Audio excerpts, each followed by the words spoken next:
everybody, it's Tuppence. I hope you had a really great Christmas, if that's what you celebrate, and that you got loads of cards and gifts. And if you did, you've probably got some of these knocking around. These are the gift tags and the cards that people sent you. And I want to use them to create some jewellery with some of these open back bezels. But probably not in the way that you think. I'm not interested in any of the images. What I'm interested in is the handwriting that is on the inside. Now, earlier this year in the summer, I was asked to make a font of somebody's handwriting, somebody who isn't with us any longer. And it just hit home to me how important somebody's handwriting is and how personal. And cards and gift tags are often signed with love or love from, so it's the perfect time to immortalize these. So I'm going to use an open back bezel, that way I can have the handwriting on the back and I can put an image or anything else that I want on the front. Now, as you can see, if I lay this over the top, that writing is far too big and I'm getting some of the other parts of the card and the writing too. I really only want this bottom part, nothing to the top. So what I'm going to do is I'm not going to use any of these originals. I will scan these into my computer or take a photograph of the writing with my camera. That way I can convert it on the computer and I can adjust it to fit. Because as you can see, very few of them actually fit comfortably in all of the bezels. It also means that I can keep the originals and protect them. I never use original photographs or anything that is of value in resin. I always make a copy. So let me show you how I'm going to do that and how I can prepare any of these so that I can use them in the pendants and the resin. So in order to take the best photo that I can of this, I need this to sit flat. I could use the plate from my UV resin lamp, but as you can see, it is pretty grubby. If yours is clean, then that'll be fine. Just put it on top and you'll be able to see through it. But this is just pretty disgusting, so I'm going to use a picture frame, primarily the glass from the picture frame. So let me just get this out. Now I can use this glass piece to lay down over the top. I'll still be able to see through it, but it will keep my piece nice and flat so that my writing won't be distorted when I photograph it. I'm going to put the little tag under there as well, and as you can see, that really does make a difference to hold it nice and flat. So now all I need is my iPad to take this photo. Okay, I have the camera app open and you can see that I have two crosses on the middle of my screen when I am in the photo mode. Now I just need to line both of those crosses up until it becomes one yellow cross, and then I can take the photo and I'll know that that is perfectly level and flat. So just before I take this photo, I'm going to turn off one of my lamps because it's shining in the glass. And then I can make sure that I get both of those crosses lined up and snap the photo. After I've taken the photo, there's a small preview of it underneath the shutter button. So I'm going to edit this and make this a little easier for when I go ahead to trace this. So I'm cropping it, selecting only the text that I'm going to want.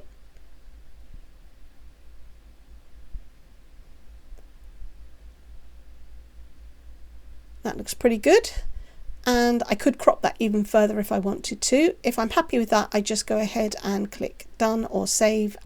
I'm going to actually go back in and I'm going to adjust this so that it is a little bit brighter and I have more contrast, and that's going to make it easier for me to trace this when I get it into the program on my computer. And when I'm happy with everything, I just go ahead and save those changes. So I've cropped even more out, but before I can save this to my computer, Apple uses its own file format and I need to change this into a JPEG. So in order to do that, I'm going to go up to the top and click the three dots that are in the circle. I'm going to copy it. Then I'm going to go to my files and then I will long press in the spaces and I click paste. And that will automatically save this as a JPEG. And that's what I'm going to want to import into my computer so that I can open it in a program called Inkscape. So I've grabbed my pictures from my files in the iCloud and now I can bring them onto the screen just by dragging them. I'm going to click OK to the box that pops up, and this is now my photo. To trace it, I'm going to go up to Path and select Trace Bitmap. Another little box will pop up on the side of the screen, or depends how yours is going to be set up, but you'll see that there is a preview of your image. I want to make sure that I have brightness cut off selected from the drop down menu, and if I change these numbers, that is going to pick up more of my image depending on what it can find. But that looks nice and clear, so I'm going to click apply, and it looks like nothing happened, but it has placed my text on top of my image. So if I drag that off, I can click back onto my photo and remove that. This is now a vector trace of the handwriting, and I can make it super small and it won't look any different than it would if I made it really huge. So I've traced the other image too, but there's bits I don't want, so I'm selecting the node tool, which is the second tool down on the side. It puts a series of squares and dots around everything, and you can see there are extra pieces I just don't want. So I am going to drag my mouse across those and select just the areas I don't want. All the dots and squares turn blue, and I can delete them just by pressing delete on my keyboard. So I'm going to do that to all of these extra pieces that I don't want. And now I have a perfectly clean image. But I want to put this in a vertical rectangle, and it is just not going to fit in that. So I'm going to go up to Edit, and I'm going to select Duplicate. That's going to have put another copy on top, and I'll move that out of the way. That's going to be my original copy. But this one I'm going to change. Again, I'm going to go back to the node tool, and I'm going to start deleting everything apart from the word love. I'll keep that. I'm going to go back and select my original one. I will duplicate it again. That's Control D on my keypad. And now I will remove the word love from this and everything except the word John. And I'm going to keep doing this until I have split this into each individual word. That way I can move them about and arrange them as I want. So again, to the node tool, delete the word John, love, and I'll keep Sharon and a couple of the kisses. Now all I need to do is just add the plus in the middle. This is now going to fit my bezel a little better.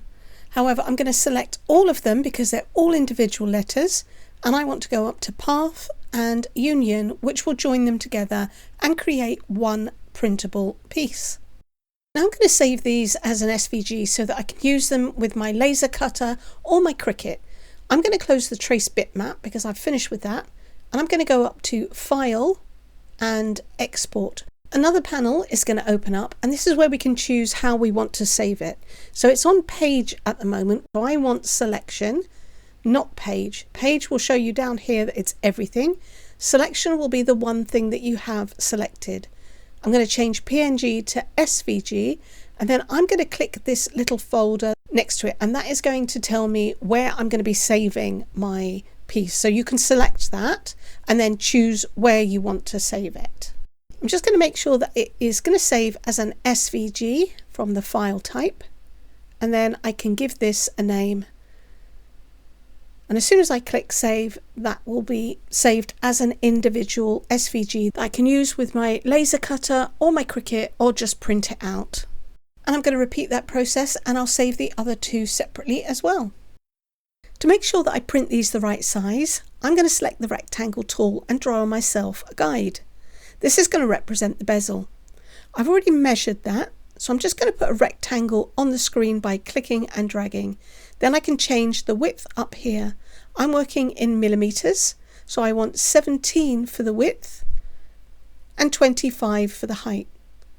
Now when I put my text on top, I'll make sure that it fits within this area, and I'll know that that's going to be the perfect size for going in my pendant. This is the one I want to use in the heart, so I have just made sure that my rectangle is the width of the inside of the heart, and I think I only want to use the love mum part, so I'm going to delete the rest of that. I have them all the right size now, and I'm going to select all three of them, and I'm going to duplicate them, Control D on my keypad, so that I can have a copy, and I'll be printing this out on copy paper using an inkjet printer directly from Inkscape. I have my printed text on my copy paper, and now I'm going to place the bezels on the top and use a pencil to draw around the inside so that I know where I need to cut for each one. Now, as I say, I'm using a copy paper, but I would prefer to use a clear printable sticker. However, I don't have any and most people don't have them, so I'm just using this to show you what you could do with what you've got. Once I've drawn all around these, I'm going to cut them out just on the inside of the line. Before I can use this in the resin, I need to seal the paper and stop the resin from soaking into it, otherwise it would change the colour of it. So I'm covering it with a layer of Mod Podge.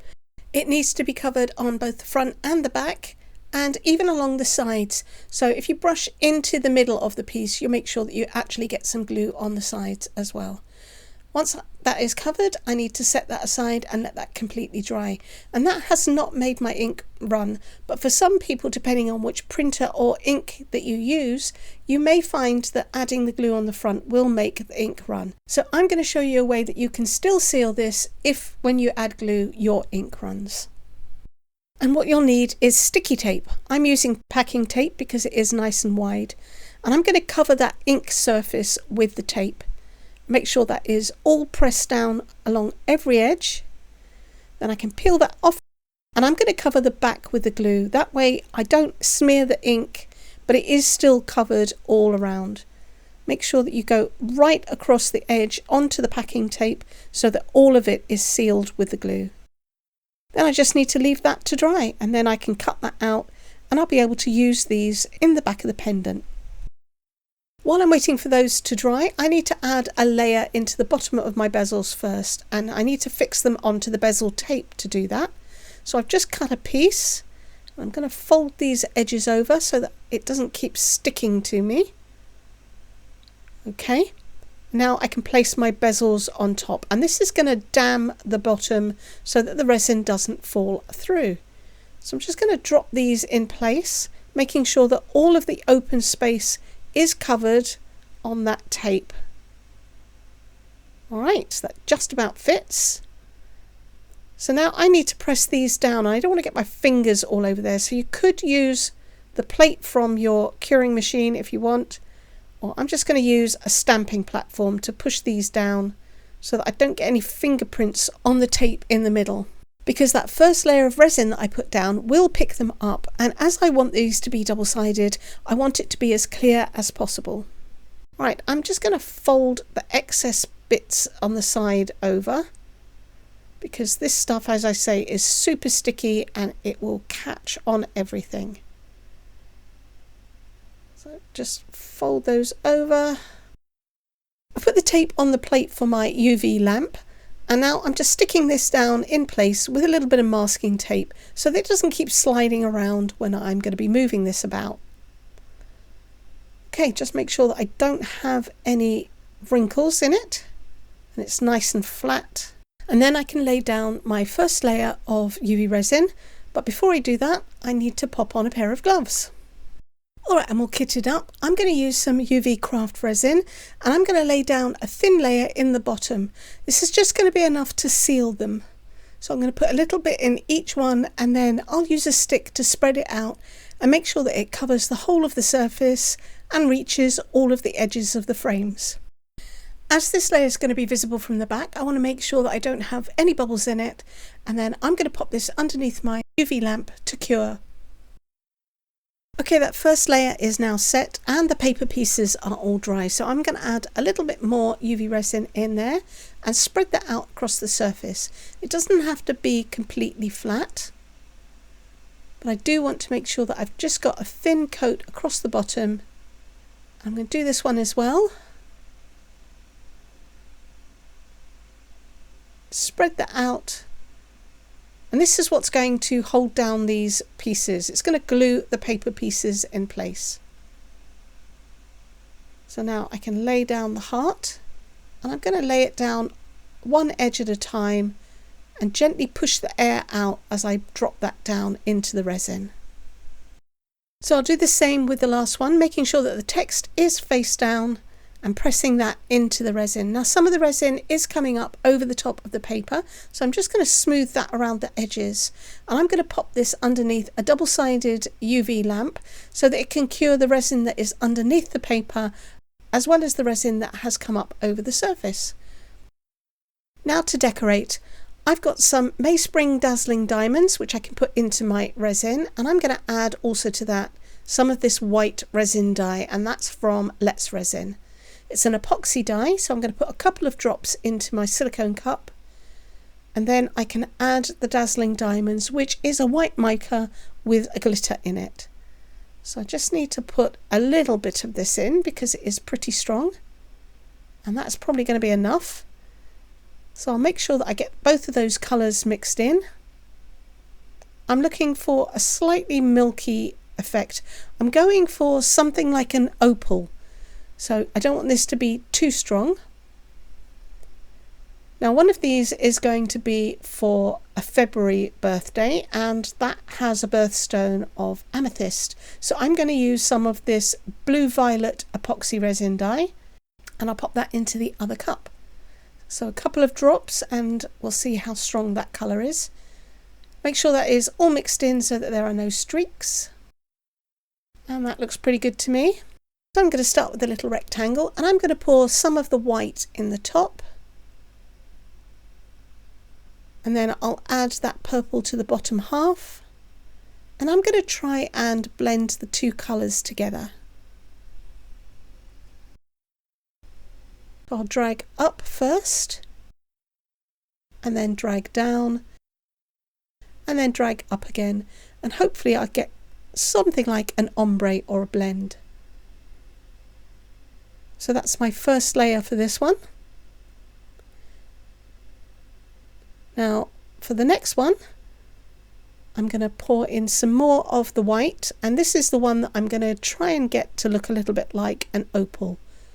So I'll spread that out over the surface, make sure that is all covered.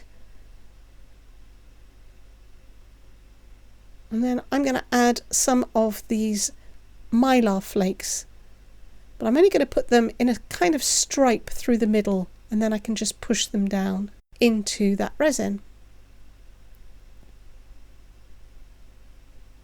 Make sure that they are all covered and are laying nice and flat. Just put a little bit more in.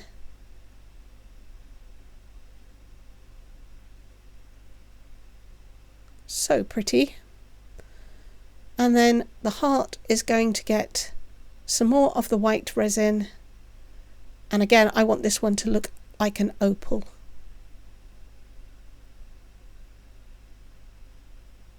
So I'm going to do very much the same. I'll make sure that that is all covered, and then I can add the mylar flakes into that. But this time they're going to go all over. Just make sure that they are covered in that resin and that they're laying nice and flat and aren't sticking up. I am going to be adding a couple more layers, or at least one layer on top of this, but I do want them to be underneath all of the resin. Alright, I'm going to pop this underneath my lamp and cure this. I'm on to the final layer now. I'm keeping these simple. I've added a little bit of clear resin into the rest of the mica in that cup, and this one I'm going to give a dome coat of clear resin. So I've put a small blob on top of there, and I'm going to spread that out. Just got something on my stick, let's clean that off. So I'm going to spread that out to the sides and just make sure that this is gently domed. Now I might not have enough, I can always add some more, but it's better to do a little bit at a time so that you don't end up with too much and flood it over the sides. Okay, that is nice and spread out. I'm keeping these all fairly simple, but you could do something a little bit more elaborate. You could always add maybe a tattoo, and I'm thinking about whether I want to put one on there, but I really like the mylar stripe that is going through there, that opal stripe, so I think I'm actually going to keep these plain. They do tend to suit the people that I'm going to be giving them to, so it's just too pretty. I'm going to keep them as they are, but I do want to add another layer on top of the opal ones, so I'm just going to mix that in. There's a little bit of glitter in there, but it is mostly transparent. So I'm just going to top this one up and dome that one. And again, it doesn't need very much. Spread that out to the edge. So this is pretty clear. It's just got a hint of glitter in it, and that means that you can still get a really good view of those mylar flakes that are running through the middle in a stripe. Right, for this last one, I am going to add a little bit more of the white epoxy resin dye to that. Mix that in, and this is going to be much more like an opal, or at least that's the effect I'm trying to go for. So I'm going to add that milky layer on top and dome this slightly. And because that is covering up quite a lot of the mylar flakes that I've put in there, you can only just see a hint of them. I'm going to add a second layer of flakes, and this will give me some flashes that are really bright and some that are a little bit more muted, which is what you can get in an opal. Just make sure that they are all submerged and underneath the surface. Can you get off my stick, please? And some of these chunks are pretty big. That's a bit huge, so I'm just going to make sure that that is underneath, and then I can pop this again underneath my lamp to cure. Okay, I am ready to take these off now, and as pretty as I think the fronts are, it really is all about the back. So let's have a look at that. And that paper was sealed really well, so the paper hasn't changed, but I do have a small bubble there, but I don't think that detracts from it. I think that'll be fine. If my torch was working, I probably would have been able to get rid of all of the bubbles that were under there, because it looks like I have one under here too. But the writing really is what it's all about. It's the memories that you can hold on to. So let's check this last one, and this is the one that was the packing tape, and that looks like it has also succeeded. I do have a bubble here. There's a pretty big bubble at the top, but that's fine. I'm not going to worry about that. Otherwise, it is completely legible. You can see it. It looks like handwriting. It hasn't smeared, and all of the paper is completely sealed around the edges. At the very last minute, I decided to add an initial onto each one of these. I used my Cricut to cut out the initials using some silver chrome vinyl, and all I need to do now is stick these on. So I'm transferring them using some transfer tape. Just peel the backing off, and then I can place that where I want it to be, make sure that it's thoroughly rubbed down, and then I can seal these in place by giving them a top coat of some more UV resin. I always add a small drop first and then try and spread that out. You can always add a little bit more later, but it's better to do a bit at a time rather than put too much on and have that run down the sides. So I just want to make sure that I coat all the way to the edges, and then I'm going to let this settle down and lay flat before I cure it underneath my lamp. And here they all are. So this one I really like. I love that blending, so I'm going to leave it as it is. And then you have the writing on the back, which will turn it into a personal and sentimental keepsake. This is the one that I added the vinyl stickers to, and I think they look great. They're all sealed in, and again you have the messages on the back. So I'll be putting some chains on those when I get them in my order. This one I embedded a metal charm that I coloured with a chrome marker. So I'm going to use that one as a keyring. And for this one I added, well, it's a tattoo, one of the temporary tattoos, but you could also use a bit of washi tape or maybe a vinyl DTF sticker. So I think these are really lovely, and I think the person that you're giving them to would love them too. So before you throw out those Christmas cards or those gift tags, maybe check out the back for the messages that the people have sent you. I do hope you've liked this video. If you have, please give me a thumbs up, comment, share if you can, and subscribe if you haven't. It's free to you, it will really help my channel, and you'll be able to come back and see what I'm going to make next time. Thanks for watching, take care, bye.